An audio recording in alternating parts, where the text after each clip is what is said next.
Every time a rate headline pops up, people absolutely use it.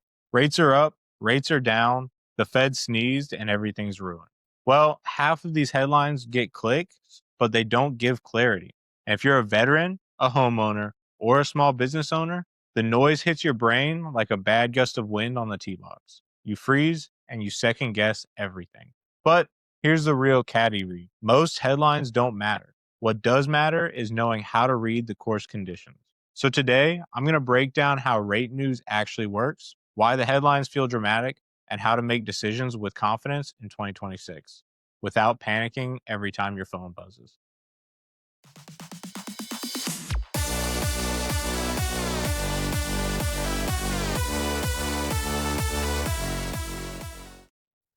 Let's start with why rate news feels confusing. Let's be honest here. Money headlines are written like weather alerts. They're dramatic, they're vague, and they're designed to make you click before you even understand what you just read. And the moment that you see it, your brain starts planning life decisions around a sentence that might not even be accurate. Veterans ask me, should I wait? Homeowners say, am I missing the bottom end of the market? And investors say, should I lock now or gamble? All because of a headline written by someone who is not a lender, not an economist, and definitely not your caddy. So today, I'm going to break down everything in plain English for you. Rule number one is that the Fed does not control mortgage rates. Yes, you heard that right. So to clear this up a little bit, this is one of the biggest misunderstandings on the internet when it regards to housing market affordability. The Fed influences short-term interest rates, things like credit cards, HELOCs, and some business lines. Mortgage rates move based on the expectations of the future. Think of it like planning a golf shot. You don't swing based on the wind at your feet. You swing based on the wind 50 feet in the air where your ball will actually travel. So when the Fed raises or cuts, investors aren't reacting to what happened. They're reacting to what they believe will happen next. This is why mortgage rates sometimes drop when the Fed hikes. It feels backwards until you really understand the wind. What really moves interest rates? Mortgage rates don't behave randomly. There are four big forces at work. Force number one is inflation trends. When inflation's high, investors want higher returns to offset their risk. Higher returns equals higher mortgage rates. When inflation cools off and confidence grows, rates tend to relax. Inflation is like course conditions. Firm and fast is tricky, but soft and calm is play. Force number two is the bond market appetite. Mortgage rates follow mortgage-backed securities or MBSs, and if an investor is buying an MBS aggressively, rates drop because lenders can sell their loans at better prices. If investors are staying away, rates will rise because lenders need higher returns to attract buyers. Think of this like ticket prices at a golf tournament. More demand means smoother pricing. Force number three is economic strength. A strong economy leads to higher rates, whereas a weak economy leads to lower rates. It's not political, it's mathematical. More growth usually means more inflation pressure, and markets adjust ahead of time. And force number four is global events. International events, wars, market shocks, or large policy announcements can move rates quickly, even if nothing changed for you personally. This is why some days feel unpredictable, because the wind isn't coming from your fairway. So why do the headlines sound so dramatic? Well, here's the truth. Calm financial news doesn't get clicks. Nobody reads a headline that says rates moved slightly in response to moderate bond activity.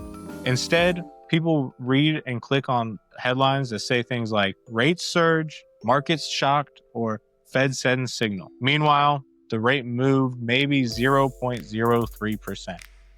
That's less than the change in your car's gas price driving home. Headlines exaggerate because fear spreads faster than facts, and fear gets engagement. But here's the Caddy angle.